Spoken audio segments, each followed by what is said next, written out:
Bienvenue sur la chaîne Tour d'Afrique News. On commence avec cette actualité. La Côte d'Ivoire ouvre un nouveau chapitre de sa vie institutionnelle, avec l'accession de Patrick Achi à la présidence de l'Assemblée nationale. Une nomination majeure qui dépasse le simple jeu des personnes et qui pose de vraies questions sur l'équilibre et le fonctionnement du pouvoir au sommet de l'État. Ancien Premier ministre, acteur central de l'action gouvernementale ces dernières années, Patrick Achi arrive à la tête du Parlement avec une parfaite maîtrise des dossiers stratégiques et des mécanismes de gouvernance. Son profil suscite des attentes fortes, notamment sur la qualité du dialogue entre l'exécutif et le législatif, mais aussi sur la capacité de l'Assemblée nationale à jouer pleinement son rôle dans l'orientation et le contrôle de l'action gouvernementale. Quels peuvent être les impacts concrets de cette nomination au sein du gouvernement? Renforcement de la cohésion institutionnelle, meilleure coordination des réformes, stabilisation du paysage politique ou recomposition des équilibres de pouvoir. Les enjeux sont nombreux. Lorsque vous regardez le profil de la personne qui a été choisie, M. Patrick Achi, c'est une personnalité qui a de l'expérience à travers les précédents gouvernements. Il a travaillé des ministres sous Laurent Gbagbo, il a une expérience avec Bédié. Il a quand même une expérience approfondie même avec le président Alassane Ouattara. Donc pour moi, je constate qu'il a été choisi en raison de la mission même du RHTP. Quand vous observez le programme du RHTP, vous vous rendez compte que c'est un parti qui est structuré, qui a une vision. Et dans cette vision-là, le RHTP se donne les moyens de pouvoir choisir celui qui peut être légitime pour représenter cette vision. Donc, dans le discours même du porte-parole du RHDP à l'hémicycle, a souligné ces aspects-là qui légitiment la position de ce dernier. Le second élément, c'est qu'au regard de son expérience, une des choses qui m'a marqué, c'est que M. Patrick Achi est pour moi en terrain conquis, dans la mesure où la force d'opposition en face, c'est le PDCI-RDA. Or, c'est une maison qu'il connaît assez bien. Donc, l'ensemble des lois, pour moi, à mon avis, seront des choses qui vont faciliter le débat à l'hémicycle et qui est en même temps une richesse pour l'intelligentsia, pour le Parlement et la démocratie en Côte d'Ivoire. Alassane?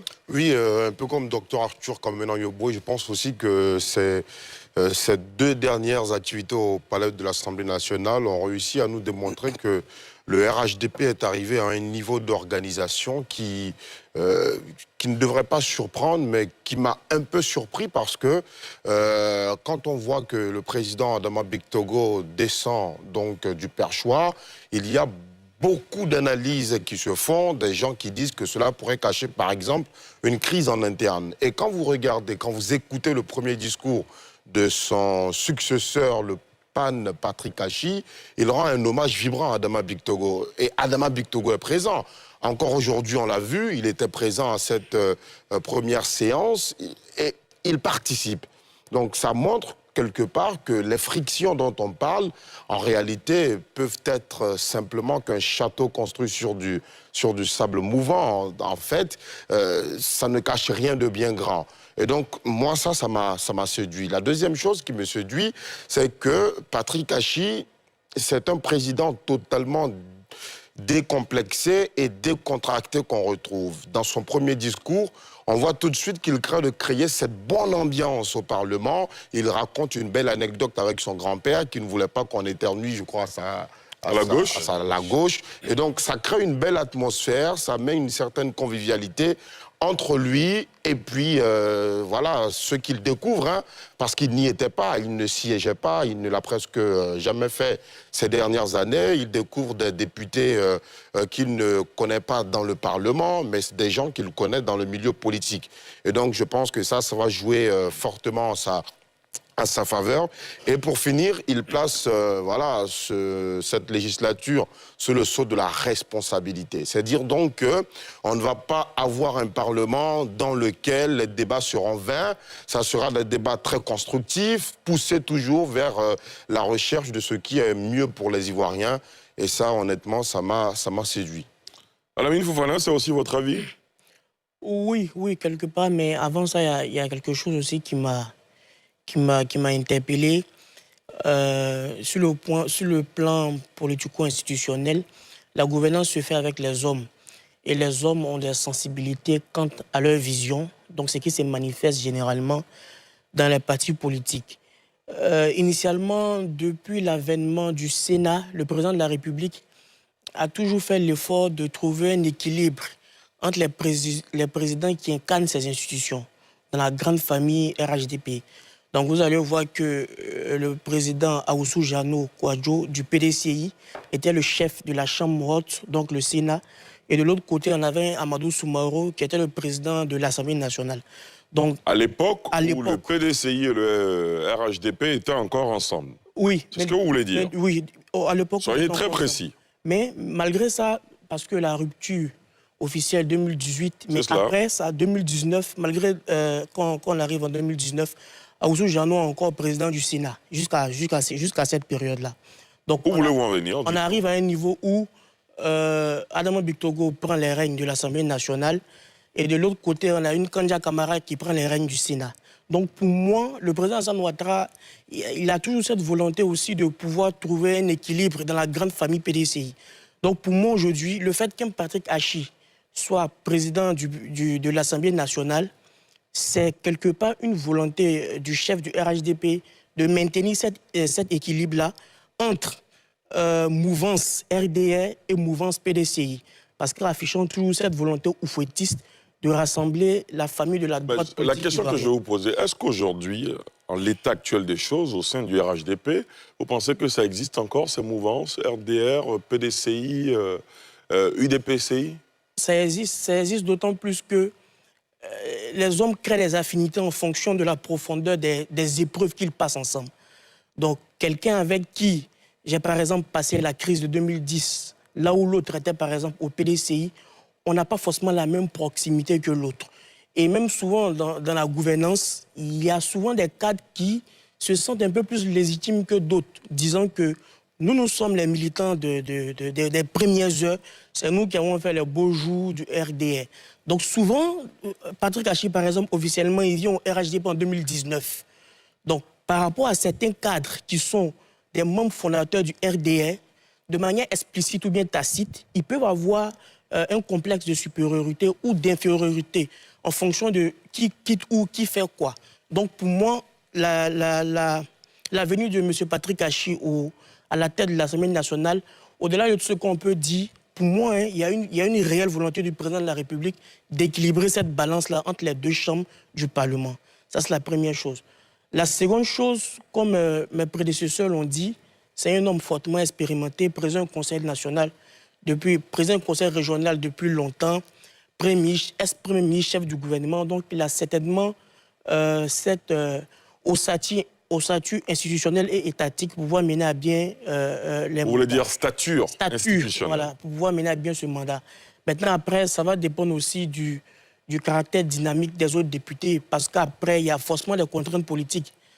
La loi de l'année fiscale est passée, donc on a eu des augmentations des taxes, par exemple 9% sur les produits des bétails et du volaille. Malheureusement, ça n'a pas été médiatisé comme la première session qui a eu lieu, disons, l'élection qui le conduit au pouvoir. Donc pour moi, les députés, de manière générale, et spécifiquement ceux de l'opposition ou étant indépendants, devront faire un peu plus d'efforts pour pouvoir redynamiser le débat politique, parce qu'on a l'habitude de voir que c'est d'eux que généralement la contradiction vient pour pouvoir améliorer les différentes politiques publiques. Et justement, ma prochaine question concerne le dynamisme du débat parlementaire.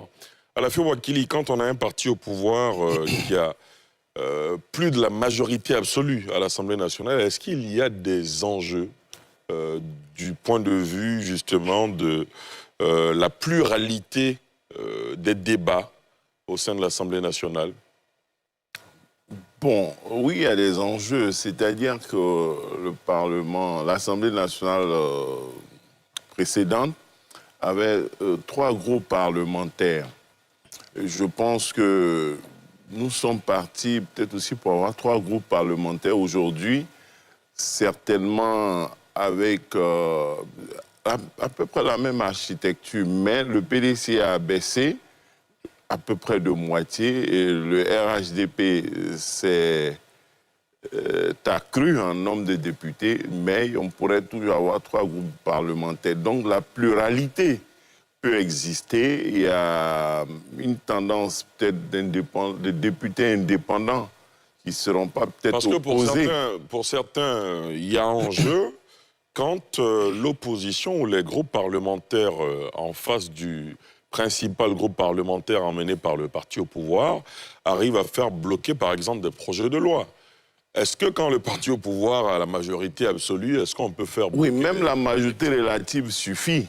On n'a pas besoin, parce que la majorité sur 255, la majorité relative, c'est quoi? 128. C'est cela. Voilà, même déjà avec 128, si les autres ont 127, ils ne peuvent pas faire grand-chose. Voilà, quand on a 128, les autres ont 127, à part les lois organiques ou la volonté de modifier la Constitution avec une seule voix, comme à l'époque au Sénégal, on peut faire ce qu'on veut. Donc, à 128 contre 127, rien ne change. L'essentiel, c'est d'avoir la majorité. Donc, je ne crois pas que, même si le RHDP n'avait que 128, l'opposition avait 127, je ne crois pas que cela aurait changé quelque chose. Donc, ce n'est pas l'ampleur de la majorité, qu'elle soit absolue, hyper absolue, qui compte, c'est la majorité simple, elle suffit. On le voit d'ailleurs aujourd'hui en France, avec l'absence d'une majorité claire qui ne permet pas de gouverner. Il suffit d'avoir la possibilité de construire une majorité. Cela dit, je voulais réagir, aussi faire une observation pour noter, comme il a dit, un hommage a été rendu au président sortant, au pan sortant, Adama Bitogo. Il faut aussi noter que peut-être à l'Assemblée nationale, il n'a pas pris de parole lui-même. L'hommage lui a été rendu, mais il faut noter, selon les informations de sources concordantes, qu'à 2 reprises, à des réunions pas publiques, il a pris la parole pour se féliciter du choix de Patrick Achi. Il a aussi fait un post sur sa page. Donc, à des réunions, il s'est félicité du choix de Patrick Achi. Il a exprimé sa gratitude au président de la République à 2 reprises. Et cela me paraît un élément important à rappeler. Tout à l'heure, j'ai dit qu'on aurait pu voir Patrick Achi élu avec 128 députés ou 150. Ça n'a pas été le cas. Deuxième point, on aurait pu voir Bitogo mécontent, boudeur, être absent hier, ne pas partir et puis... Avant-hier, vous voulez dire? Avant-hier, et puis créer une crise, une tension.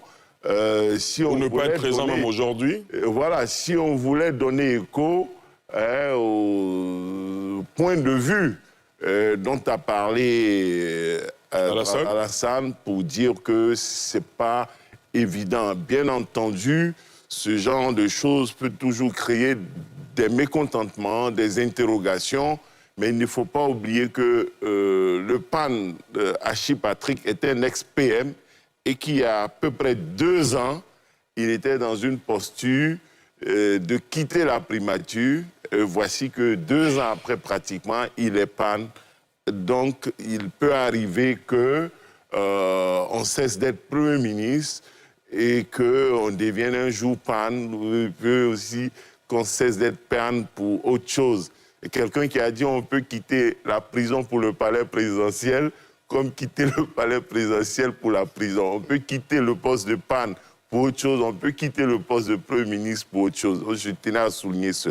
Très bien. Ainsi s'achève cette analyse consacrée à la nomination de Patrick Achi comme président de l'Assemblée nationale et aux enjeux qu'elle soulève pour le fonctionnement des institutions ivoiriennes. Les échanges l'ont montré.